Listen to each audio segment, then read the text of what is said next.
Right, Enzo Maresca is now around a month officially into his role as Chelsea Football Club manager. The season has started with mixed results, but in my opinion, somewhat encouraging performances. And in today's video, we are going to delve deep into Enzo Maresca's start to life at Chelsea Football Club. And people, I have got some big news for you.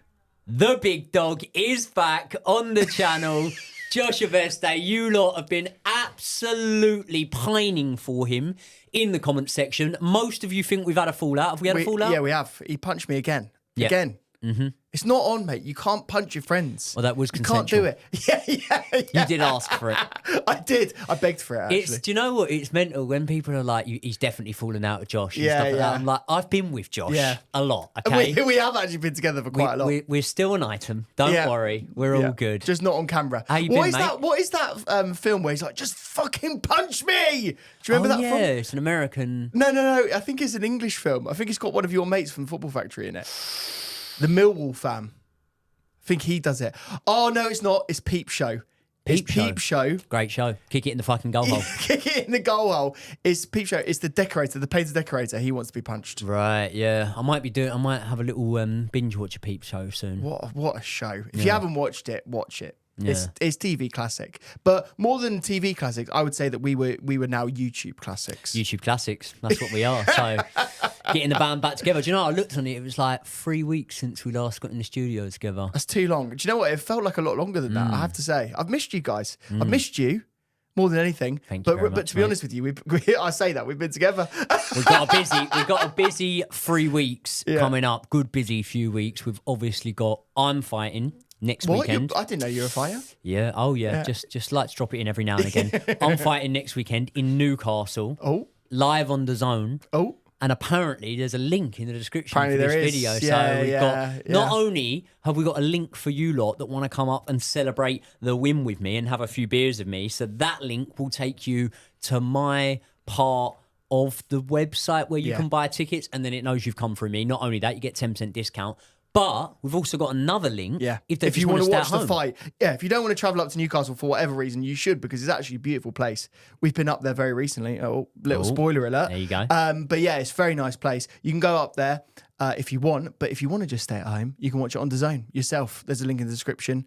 It's cheap. Watch Joey fight in full HD. Don't have to worry about any dodgy But it's streams. not a pay-per-view event. You don't only get my fight. You will get a month's worth of DAZN subscription. You do. Until, or however long you want, until you end up cancelling it, or you don't. Or What a deal. you like the package you're getting and you crack on with it. So, speaking of cracking on, I think we should start having a little chat about Enzo Maresca's time so far. And I want to start off with what has impressed me by Enzo Maresca. And before we go onto the pitch and we speak about the performances and maybe the tweaks of roles from players and whatnot, one of the main things that initially impressed me, I should say, straight away, was the A word.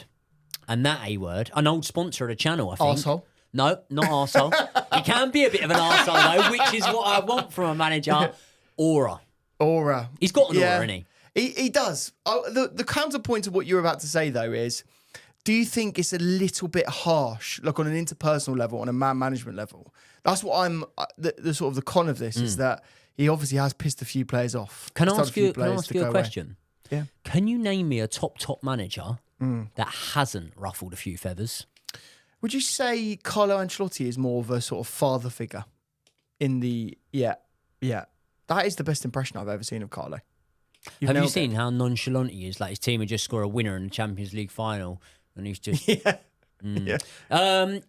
maybe, but maybe that is more in terms of how he is in front of the media. Yeah, maybe Carlo gives a couple of bollockings in the changing rooms and whatnot. But yeah, it's hard for me to remember high profile sort of either fallouts or just anything of like an argumentative nature with Carlo Ancelotti. So I think you raised a very good point there. But what I would say is he's the only one. Yeah. Jurgen Klopp, has been brutal at times when he's needed to. We saw it last season with Mo Salah. Pep Guardiola has been brutal at times. We've seen it even again last season, to use a sort of recent showcase of this, when he was speaking about Calvin Phillips. Yeah. Not when he said he was fat, but almost when he said, I feel so sorry for him because he's not getting nowhere near my team. That was I'm paraphrasing, but he said so. Sir Alex did it several times. Yeah, hair dryer treatment. Yeah. Well, just cut players like Jaap Stam, just cut overnight. There were plenty of examples where he's just said, "Yep, your time at the club's over." So even Gary Neville. Yeah, and a great manager. Yeah, Gary great Neville manager. Had a great spell at Valencia, and some would say very harshly done by. Yeah, you know? and I say best pundit on TV. Never, his takes are always right. Yeah, you just got to say that he always nails the takes. Yeah, he nails it. There's only one man worse than Gary Neville, and that's Jamie Carragher. Yeah, fucking hell. Jesus Christ, the bias is on show big time there. God. Some of the stuff he was saying after that City game was just... Oh, he's a pillock, mate. Yeah. Either way, so even like, when the way that Enzo Maresca has navigated certain situations, say, for example, when they've spoke to him about the incomings and the outgoings and whatever, and he said, if you want me to deal with that, they need to pay me double. And I think that's a very clever way of having a little bit of banter, at the same time getting your point across that, look, don't shoot the messenger type thing. Yeah. But just being sort of firm in a... almost authoritative, but with a little bit of charm sprinkled in there. And that's something that I think that top managers do need to be able to have when dealing with the media. He definitely, he's a night and day contrast from when we had sort of Graham Potter under Clear Lake. And he's a very soft type manager that I feel like the media did feel that they could encroach on a little bit and be able to push him and press certain buttons, ask loaded questions against and things like that. So I think that the way he's dealt with the media so far has impressed me. Yeah. And I have to say, just on that point, I have to say, like, the way he's dealt with players as well, because my point earlier on is he's pissed players off, but also I think what he said to Chilwell is, mate, you're not going to get a lot of minutes. Like, for the best of your career, I think the best thing to do is actually to go and move. And I respect that. I think players would respect that as well. If you went to them straight and just said, if I went to you right now and I just said, Joe, to be honest with you, your boxing isn't good enough. Like, call it quits. It's not. Yeah. You who am I to say that to you? But if that was a boxing coach, if that was someone that you trusted, you'd go, oh, fair enough. That, like, I respect your decision. Okay, but then to counter that, and again, it can sort of be explained by what I said. He doesn't do both jobs. They'd have to pay him double if they wanted him to. But to counter that, if you're a player like Ben Chilwell and you say, okay, cool, that's fine, Gaffer, I'll move on, right? My intention is to move on. But what you want and what you get out of life are two different things, aren't they? So say, for example, a move does not transpire for Ben Chilwell. Man United don't end up swooping in for him. Fenerbahce or whatever can't get a deal done for him. At that point, then how do you deal with that situation? Because there may then come a time when a Ben Chilwell goes, well, look, I get you said there weren't going to be minutes for me. I did my best to move on and not be a problem and keep quiet about it. He wasn't doing a Raheem Sterling releasing statements and whatnot. But if a time comes when I'm surplus to requirements and I haven't been able to get out the door, then will that work against him? Or do you think the fact that these guys, like a Ben Chilwell and a few other players, have been training away from the first team, do you think that sort of navigates that problem? Because it's harsh to say in life, but if I'm being completely honest, mate, people would be lying if they said that out of sight, out of mind isn't a real thing in life. Yeah, you know absolutely. what I mean? Yeah, but also we've seen with the bomb squad already, the players that were, said that they should leave and that were training elsewhere. Some of them have already been reintegrated into the squad. Like Casadei was on the bench against Palace, wasn't he, the other day? Like I could see, and obviously, look, this is a timely issue in that we're recording this on Friday. Chilwell by the end of today could be gone. In fact, that he could be gone right now to Turkey. There are rumours that he's going and linking back up with, well, not linking back up, but going to see Jose Mourinho. So I think there's an opportunity for him to go there. But do you know what? If he doesn't go there, I could see him being integrated back into squads and maybe not getting a lot of minutes, but maybe getting some minutes in the Europa League. Yeah. Sorry, in the Conference League, I should say. Wishful thinking there in the Europa League. Who am I to say? But yeah, I think he could be reintegrated into the squad. And I have to say, with the ability that Viega has got to play multiple positions, I think there's a possibility that Chilwell does get in the team. Like Viega could easily be playing in DM if Lavia's still injured and we still need some other players, because we can't keep playing Caicedo and Enzo together constantly. There you go. Maybe they play Viega in that role and then Chilwell does end up playing. Well, listen, there will be viewers whose ears have just perked up there. Yeah. When you said about playing Caicedo and Enzo together, because there's serious question marks, isn't there, over, I don't even want to say the duo, because I don't, for me, feel like Caicedo's got any question marks over him. And I don't think again, it's like, mate, honestly, like, I love the interaction I get with everyone off of the channel. So I wouldn't be being honest with myself if I tried to make out, oh, you know, when someone puts a comment in or whatever, that it never get you not down, but you know, it never make you think, oh, you know, did I say that in the right way or whatnot? Yeah. But like sometimes I'm getting it when I say like Enzo Fernandez maybe isn't like best fitted to start for us. It's the agenda towards Enzo, the forced Enzo hate and stuff like that, and it's like, fuck off. Like, what are you going on at? There's no forced Enzo hate. Yeah. I force myself to like him. To like people. Do you know what I mean? But ultimately, if I'm in a position where I'm thinking, right, he's not best for that role, then I'm going to have to say it. I'm not going to lie on the channel to just suit, you know, suit the way the club are being run. What we'll always say is, you and I will always speak our mind. Like, we're not going to sugarcoat it. Like, I was very clear that I didn't rate Sterling, and look what's happened. He's got, you know, he's left the club. So, look, we might not always get it right, but what we will say is, when like we're match-going fans, we love the club immensely. We'll never put an individual above the club. And what we're saying when we're saying about these individual players, and we're not saying that Enzo could never be good enough, because quite frankly, he's going to be there for a long time, regardless of whether we like him or not. You know, because they're not going to sell him. I don't think they will. You know, like there's a point. Who knows? Well, fair enough. And this summer proven that could be the case, and we might offload him. But the amount of money that we spent on him, the length of contract, and also the fact that he's captain now under Maresca. The thing is, with Enzo Fernandez, right? He is in systems that suit him better in terms of almost like in a weird way, you can liken it to Raheem Sterling. If Enzo Fernandez, has no defensive responsibility put on him, then he's an absolutely brilliant player, in my opinion, right? He's a ticker. He keeps the game ticking over. He's very, very good at that role. The problem is, if you're doing that role in an 8 role, let's say, for example, where ultimately I understand we're trying to transition him into a little bit, then maybe that works well for you. But when you're doing it at the base of midfield in a team that are young, are naive in some stances, in some circumstances, and are developing and haven't got that solidity yet defensively, although I think, you know, we will speak about it and we're looking a little bit better, then you are going to need to be able to do a little bit more. And obviously we're going to speak about our best starting 11s. That's going to be a separate video that we're going to do. Yeah. But there's a real concern for me there that a player in Romeo Lavia could miss minutes for Enzo Fernandez, when I think those minutes would be best served being given to Romeo Lavia. And to counter that... Right, people, I just want to quickly take this opportunity to tell you about new partners of the channel, Squawka. When you're in the YouTube industry like I am, there is a certain type of service that you could very much do with having on your side, and that is the service that stops you making blunders. And when I'm preparing for some of my videos, I use the website Squawka to use the player comparison matrix, and that helps me get a better understanding of comparing the players that I'm talking about. For example, a lot of you guys know that for every Chelsea game, I put out my preferred starting lineup, and I do look into the underlying numbers of the players I'm picking and the players that I'm comparing, and that's where Squawka comes in. They offer the best player comparison matrix on the internet. The website is so efficient and so easy that even I can use it. For example, when I'm picking from Chelsea's 30 to 40 odd wingers that we've got at the club, I can very easily jump onto Squawka and see how their stats compare. But you don't need to be a YouTuber to need to use Squawka. You could use it for your bets when you're betting on first goal scorer and things like that. It could give you a better indication.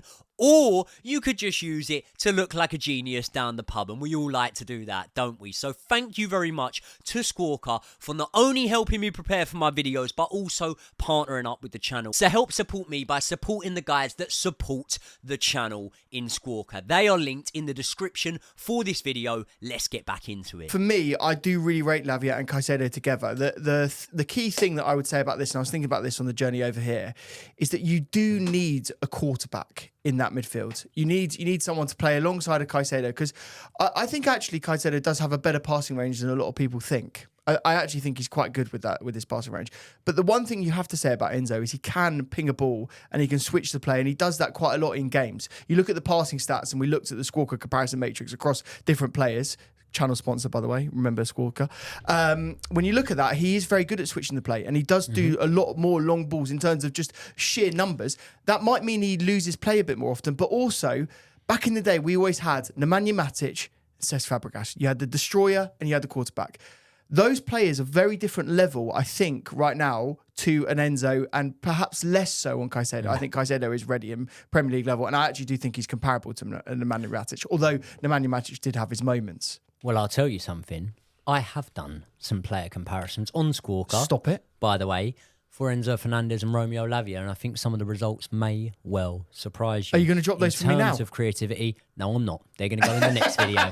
They are going in the next video because we're going to pick our strongest starting 11s, right? I'm going to do my one, you're going to do your one, and obviously the fact that we do have such a wealth of talent stockpiled now means that there will be key and notable admissions. So we will get on to speaking about the strongest starting 11. I think there's a spoiler for you there that Enzo Fernandez probably isn't in mine, but we will move on to that. Let's speak now about what's been happening on the pitch, because is it fair to say that Chelsea, bearing in mind, I'm pretty sure at this point of last season we had 3 games in, we had the same amount of points, didn't we? We had a draw against Liverpool, a win against Luton, and the loss to West Ham. Yeah. I don't know if it was in that exact order. I think it was actually Liverpool, West Ham, and then Luton. So we had 4 points, 3 games in under Pochettino last season. Easier games last season, I would say.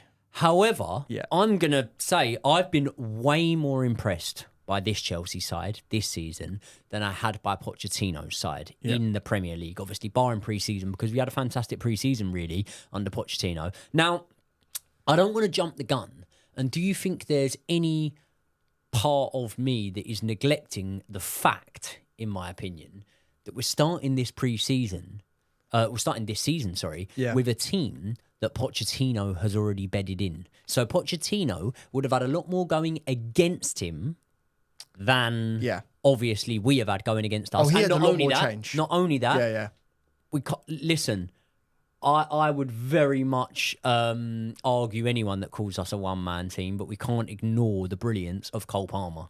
Yeah. And those 3 games that I'm on about under Pochettino, they did not feature Cole Palmer. Yeah. Whereas he has been involved in these ones. And obviously, look, in the match against Wolves, officially got, 4 goal contributions, but it was actually 5 because he took that corner and it got flicked on by Fofana. Yeah. So realistically, we've had a star man and the Premier League's probably best creative attacking player in there at the moment. How have you found the start of this season under Enzo Maresca? I think I've been encouraged by it. I think what I would say was the big difference, we talked about this extensively last season, is there feels now like there is more of a plan.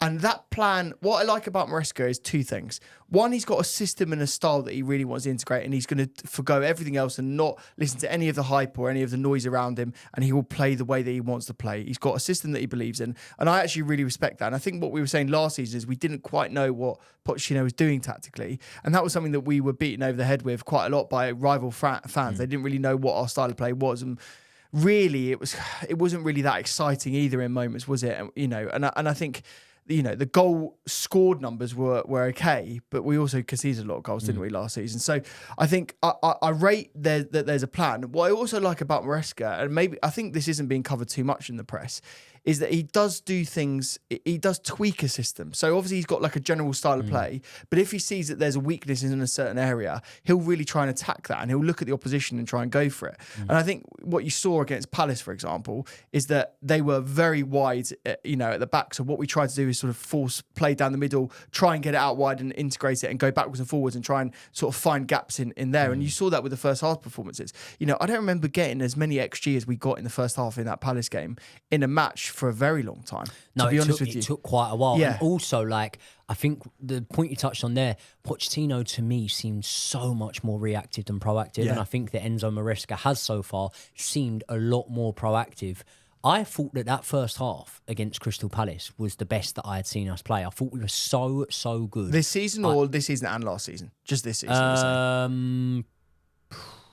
Probably just this season, because last season we did have some good performances. Like Mainly at the tail end. I remember at the tail end. Well, to be fair, I remember when we went away to Villa Park. Yeah. I thought we were really, really good last season. We went away to Villa Park and we beat them 3-1, I think it was. Yeah. I think they got a late goal or something. We were really, really good in that match.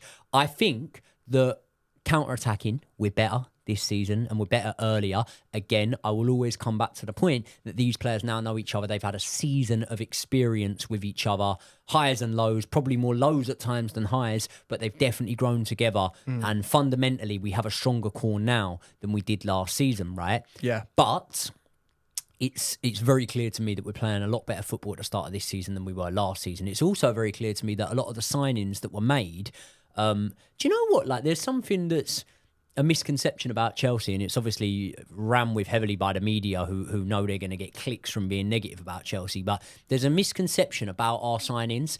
If you take away, and I know this is sort of, if my auntie had a set of bollocks, should be my uncle, but if you take away the first season where it wasn't the same guys in charge of the signings now in terms of Joe Shields and Stanley, and it wasn't those lot having any sort of control over the signings, and then you were seeing the likes of Koulibaly, Raheem Sterling. By the way, there were still some good ones made in that time. There was obviously Cucurella, who's now come good. But if you take away that first little bit, if you look, there's not many of the signings that were signed with the clear intention to play for Chelsea. Yeah.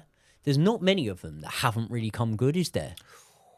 I think that's harsh, actually. I think there are some really rubbish signings. Go on, then. Disassi. I think you could definitely chuck Disassi in there.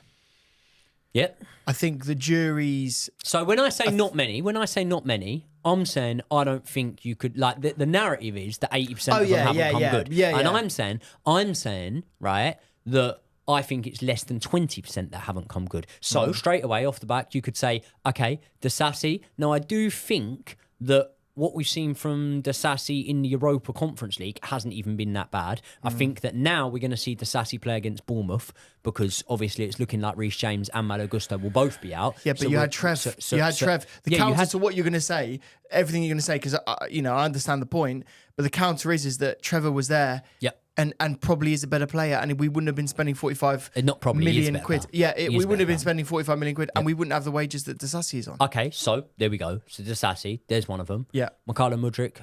Yeah, you'd have to agree. I think you've got to discuss him. I think you've got to discuss him, but especially with the fact that can they've I just signed say Sancho now. Players like Malo Gusto, who actually was signed from the first window, but he was obviously loaned back out to Lyon. I think it was. Yeah. I think that there's so many of them, like Nicholas Jackson, Enzo, like Noni Madueke, like I think you've got to talk about Palmer. Enzo though, mate. I think you've got to talk about Enzo. Yeah. A lot of money.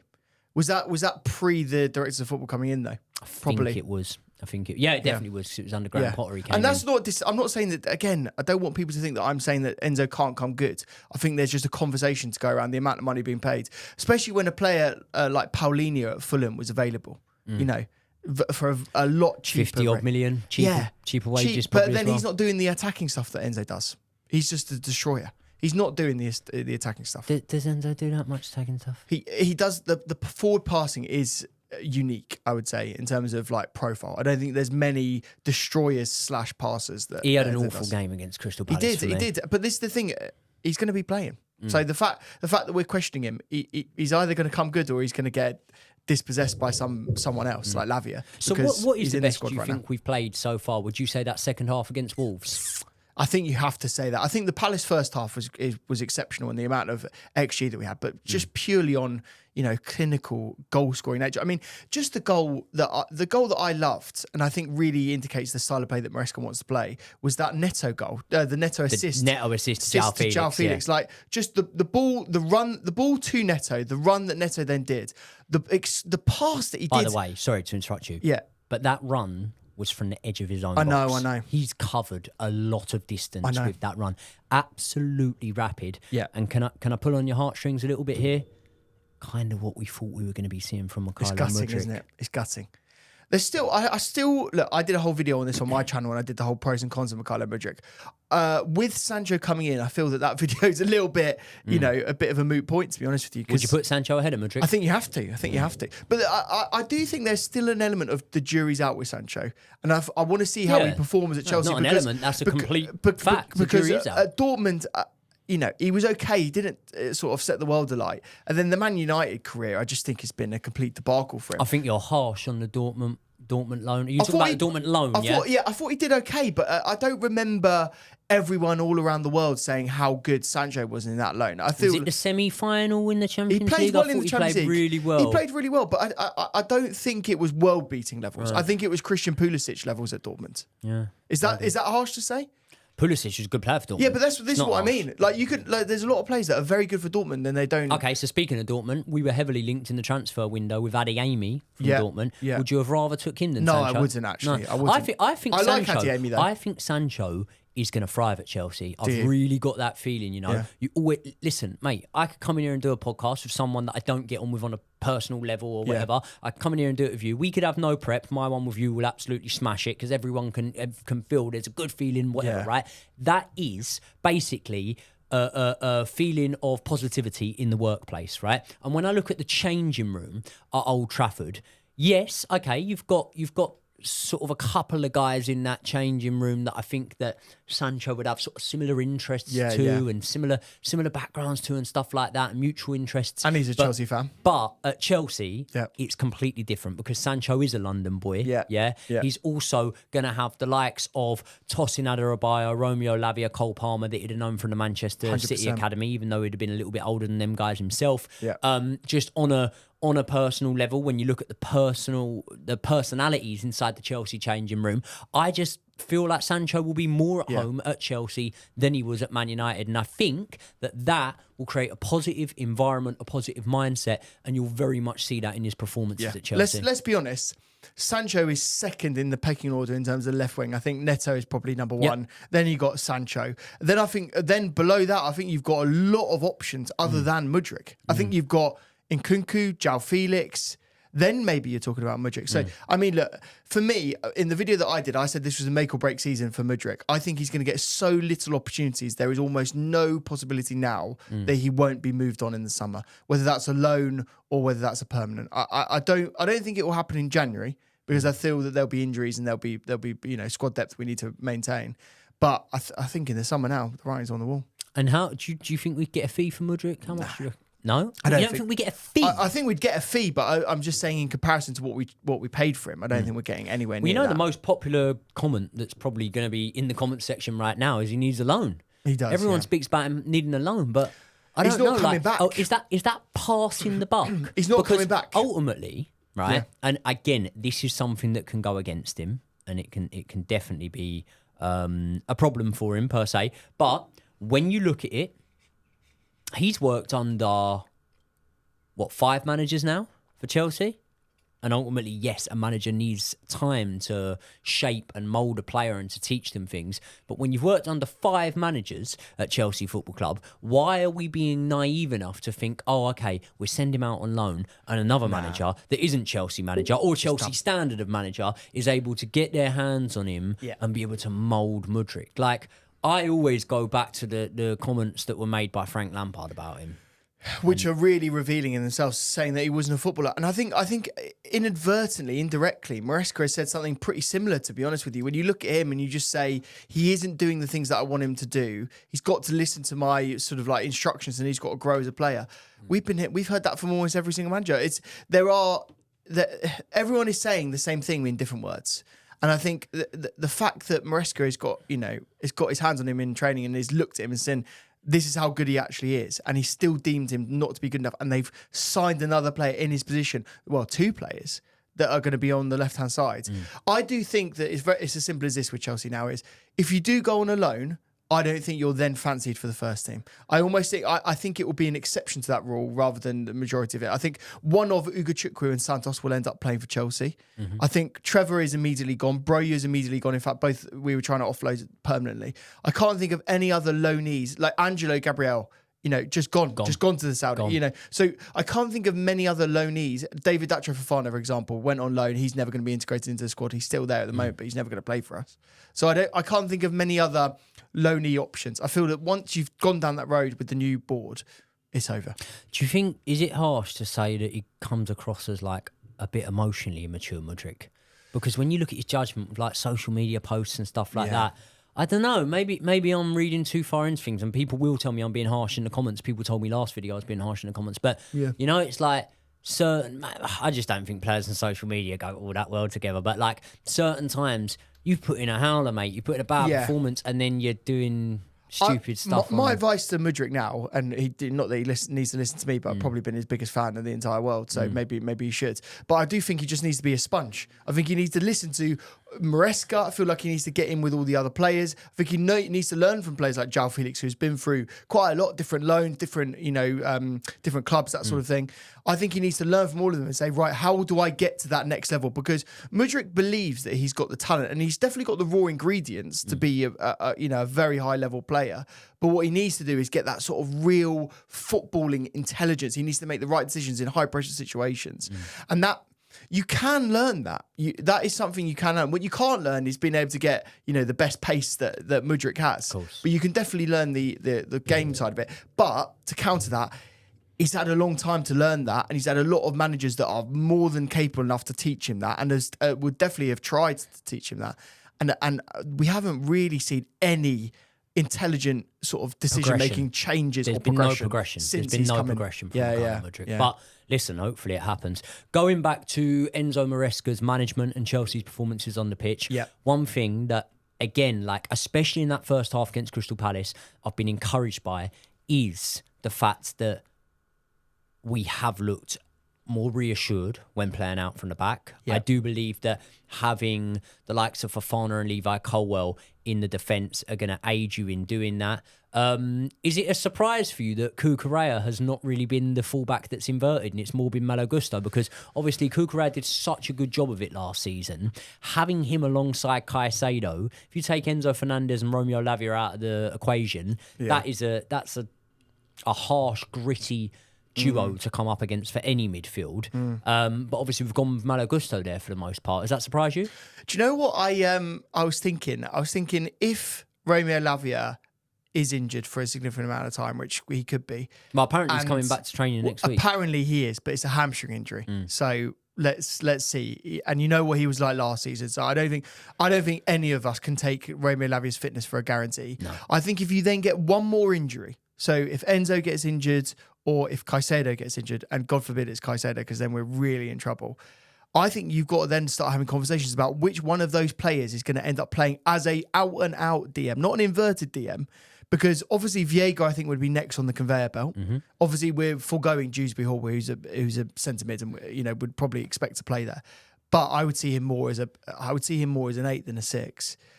You've got Viega next, and then I think below Viega, I think you honestly do have Cucurella. Like Cucurella is the next one off the conveyor belt, and that's why I was talking earlier on about Chilwell then potentially filling in, because if Viega and Cucurella are in the same team, and they're both potentially DMs or around that area, Chilwell is at least on the bench. So I think that's the way you got to go. So yeah, I was surprised with the formation, but like I say with Maresca, I think he does things intentionally to surprise us. And also, caveat to all of this is at Leicester, which side was inverted? The right hand side, yeah. So it's Pereira, wasn't it? He's just continuing what he was doing for last season. I have to say, and this is another moment I think we need to give some credit to Cucurella. Cucurella can play in any of these positions, and bloody hell, he's decent, isn't he? Do you remember a conversation we had? Go on. I said to you, you said about him being in the left centre-back role, like the left side of a back three, and I said, no, I mate, didn't like that. I liked it. I said he can do that. He can definitely do that. And do you remember, I was always saying that the one good game that I saw him in that first season, it sounds really harsh, and people might think, hold on, that's well harsh. Go back, watch. His first season, he was so poor, Cucurella. But now I love him. Anyway, that one good game that he played as the left-sided centre-back in a back three against Borussia Dortmund at home when we won 2-0. I think it was 2-0. It was 2-0. And he really impressed me there. So he's held up well. I think that some of it comes down to the tactical setup in terms of, yes, he always inverted the right back at Leicester last season. But I do also think some of it comes down to, if you're clearly not inverting either of Fofana and Colwill, so then you need a third man in there. And I think that from a physical standpoint, how quick Cucurella accelerates off the mark when a ball drops, when something needs cutting out. He was bantered for the Haaland thing, right? But most defenders don't get anywhere near Haaland in that situation. He's so quick off the mark, not only physically but mentally, that I think he suits being in that back three. But we might see changes going forward. In terms of the style of play, playing out from the back, I've obviously said that it impressed me, but can clinicalness be coached? Because no one can tell me that listen, apart from an absolutely fucking shocking refereeing display, no one can tell me that the lack of clinicality, don't think that's a word, but we'll go with it. I think we'll coin it. I think we can make it a thing. Yeah, we'll go with it. Yeah. If bounce back ability is coined as a word, then we can say that. There you go. Yeah. Honorific ability. Do you know what that means? No, I don't. It is having the power to bestow an honour upon someone. So you might say, I think he's honorific abilitudilitious. Yeah, if you can spell that in the comments, Joe will send you a £5. Yeah. What? I'll send you more than a £5. I'll bestow an honour on you because I've got it. What I would say is, can that be coached? Because without recruitment, without going in for an out-and-out number 9, don't know any on the market. You heard of any? I don't think there's any on the market to worry about now. None that might like loan spell. None that would take a loan spell or anything like that. Yeah. Fucking idiot. Yeah. Without going out for a clinical number 9, can we get more clinical from the personnel we have? Can that be coached? I don't think it needs to be coached, and you're going to think I'm absolutely insane with that, but I think we got some very clinical finishes. We have, but we should have been 3-0 up. We should have at half time. We should have, but I'm less worried about that aspect of our game now with the current squad that we have than I've ever been. In the sort of the Bowley era. To be honest with you, like you look at the goal scoring ability of a Pedro Neto, a João Felix, a Sancho, a Jackson, a Noni Madueke, a Cole Palmer. I'm not worried about that. And again, I feel that there's a little bit of an outside narrative about Jackson's finishing, because while Jackson absolutely should have got 2 goals in the last few minutes of play, arguably his workload should have been reduced so that he didn't need to be as gassed as he was in the last few minutes. Like for me, I actually do think that was a substitution mistake. Yep. Like leaving Jackson on. I don't know why Christopher Nkunku, or for me, actually, I prefer João Felix in the false 9 role than even Christopher Nkunku. I don't know why the substitution wasn't made. Jackson off, Felix on, put him up top, have pacing in around him, and then, because João Felix can sort the ball away. We saw that with the Wolves goal. Who has better conversion rate numbers and attacking metrics out of Jackson and João Felix? And listen, I keep plugging it, but I have been addicted to Squawka. I absolutely. Have you got this data on Squawka? Have you the conversion stats? Oh, what is the conversion percentage? Do you know? For attacking metrics per 90 based on last season, because I didn't want to base it on this season where they haven't had enough of time to really gather those metrics. Based on last season, similar amount of games. I think Jackson played 34 games in total or something like that, and João Felix was 30, so very similar to accumulate the numbers. Jackson was a fair bit more clinical last season, better conversion rate, and would take more shots and whatnot per 90, but obviously a lot of the time João Felix out on that left-hand side. I don't think João Felix's role for this Chelsea side comes from that left-hand side. No. I think that when we look at the competition, we're going to speak about this in the next video, João Felix's main competition is probably Nicholas Jackson for me, and I don't actually put Nkunku in that same role. But we'll speak about that in the next video. One thing I was very much encouraged by was, at the moment, we are putting up 0.71 more XG than we're conceding, which puts us in the top 15 teams by that metric in Europeans' top 5 leagues. I thought you were going to say in the Premier League. No. Great, being the top 15. Could you imagine? Brilliant. No, in Europeans' top 5 leagues. Okay. So when you look at the 14 teams above us, it's a who's who, really, of top clubs.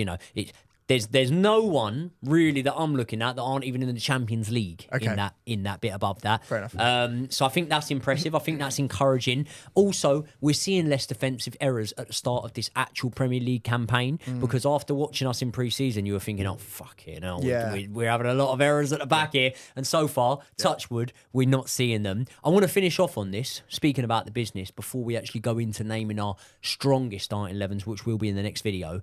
Speaking about the business we've done, what is the best bit of business we've done in this transfer window? This is a tough one. I was thinking about this quite extensively. For me, I'm looking at that left-hand side, and I was looking at it from last season, I was looking at Sterling and Mudryk. And I think when you look at that now, you think, bloody hell, how did we survive on the left-hand side last season? I think that Pedro Neto is going to be the one this year. I'm really excited to see him play. I think we've already seen glimpses of him, and he's just learning the system. I think that is an exceptional signing. I would agree with you, and that is my answer. But should I give you some, less obvious shout? Come. Some maybe a couple less obvious shouts. Viega. Now, something would need to probably happen to Cucurella. And obviously, God forbid that does. I don't know. I don't think it would to get him in the team. You know, I was thinking about this. I actually do think that Viega is now our third best centre back, and I think he is. I think he's going to be banging on the door to play in midfield as well. This guy is quality. He's in the Portuguese squad. He's in the Portuguese squad already. He's got straight into that squad. I don't know where they found this guy. I don't know how they found the numbers, but bloody hell, it is unbelievable. He looks great. I love his personality. I love his chat. I think he comes across so well. I think he's very good on the pitch. I think it was the opening day against Manchester City. He got across and just made a clearance, kicked it out into the stands and celebrated as he did it. And I was like, I like that temperament. That's one thing I like to see from a Chelsea player. How much did we sign him for? Do you know off the top of your head? Not much. It wasn't much. I think it was less than 20 million. Yeah, I think it was about 17 or something. That is an unbelievable signing. Yeah. Well, I tell you an even better signing, right? And this one, in my opinion, hasn't had the chance to show how important it is and what a great signing it's been. But you just mentioned Viega being our sort of third choice centre back or third best centre back at the club. I would argue that. I think versatility maybe would put that signing ahead of the man I'm about to say, but I think that as the season goes on, I'd be naive to think that we won't get injuries in that back line. And I think next off the rank to step up and really, really become an assured member of that back line is Tosin Adarabioyo. I really do rate him. I love it. I love it because I think we need to have an argument now because I actually think he's going to be massively underwhelming. Really? How really could he be underwhelming when he's bought in for a free transfer and the wages aren't that high because of the way? Because of the context. Like for me, and look, fair enough in the comments, let me know if I'm talking shit here, but I'm really worried about this signing because I feel that we've forgone other players like a Trev, even looking now at Mark Guehi, we could have brought him back potentially, right? And yes, that would have been way more money, but we've got a sell-on clause, which would have reduced it down. Yep. Are you telling me that Mark Guehi isn't a better player than Tosin? Are you telling me that Trevor isn't a better player than Tosin? No, Trevor is a better player. But that's not the question. Because what you're doing there is you're countering it with a counter argument that we're not in control of. No, we're not. And I'm saying now is, do I think for what we are in control of, which ultimately is nothing, do you know what I mean? But working with what we've got, do I think that Tosin Adarabioyo on a free transfer I know, and $100,000 a week, which is one of our higher earners, let's be honest, but playing well in the Europa Conference League, ready to step up and come into it, should anything happen with anyone in our backline or should we change systems, I think that is one of the... Do I want to say it? Yeah, one of the better bench centre-backs in the Premier League. Is he better than Disasi? Yes. I think there's an argument. I think there's an argument to that. Disasi was playing week in, week out for us.